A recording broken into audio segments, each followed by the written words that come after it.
এবার হদিশ মিলল কলকাতাতে HMPV ভাইরাসের সংক্রমণ হওয়ার খবর পাওয়া গেছে।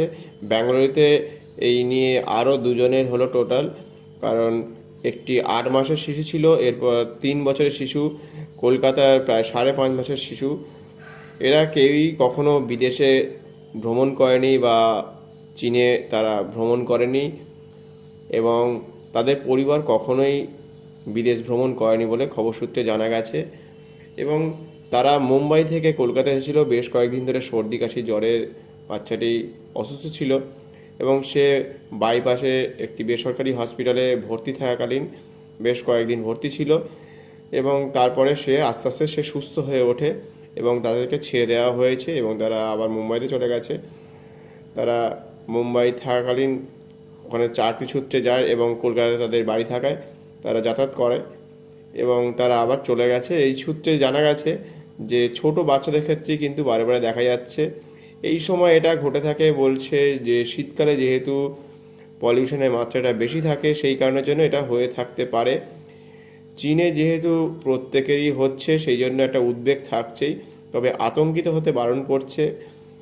আতঙ্কিত হওয়ার মতো কোনো এখনও কারণ দেখা যায়নি। সজাগ থাকতে বলছে।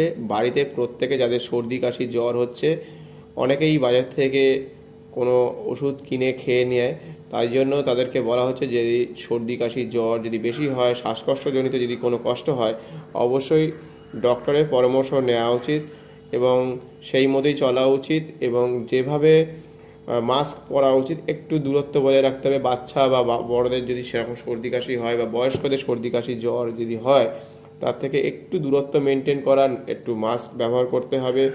বারে বারে একটু হাত ধুয়ে যে কোনো খাবার বা যে কোনো জিনিস আপনাদের ব্যবহার করতে হবে। 20 সেকেন্ড করে অবশ্যই হাতটা ধোয়ার কথা বলা হচ্ছে। আর এই ধরনের রোগ চীনে যেহেতু হচ্ছে, ভারতে ক্রমশ বাড়ছে আস্তে আস্তে, তবে ভয়ের কিছু নেই, সজাগ থাকতে বলছে প্রত্যেককেই। বারে বারেই দেখা যাচ্ছে যে ছোট বাচ্চাদের ক্ষেত্রেই ঘটছে, তাদের ইমিউনিটি পাওয়ার যেহেতু কম থাকার কারণে এটার সম্ভাবনা বেশি থাকছে। প্রত্যেকেই 10 থেকে 12 দিনের চিকিৎসা হওয়ার পরেই কিন্তু সুস্থ হয়ে যাচ্ছে। এটা সব থেকে ভালো, যে হয়তো তারা কয়েকদিন একটু কষ্ট পাচ্ছে কিন্তু সুস্থ হয়ে যাচ্ছে, এটা খুব ভালো খবর। আশা করছি এখান থেকে প্রত্যেকেই একটু সজাগ থাকলে এখান থেকে সবাই বেরিয়ে আসতে পারবে।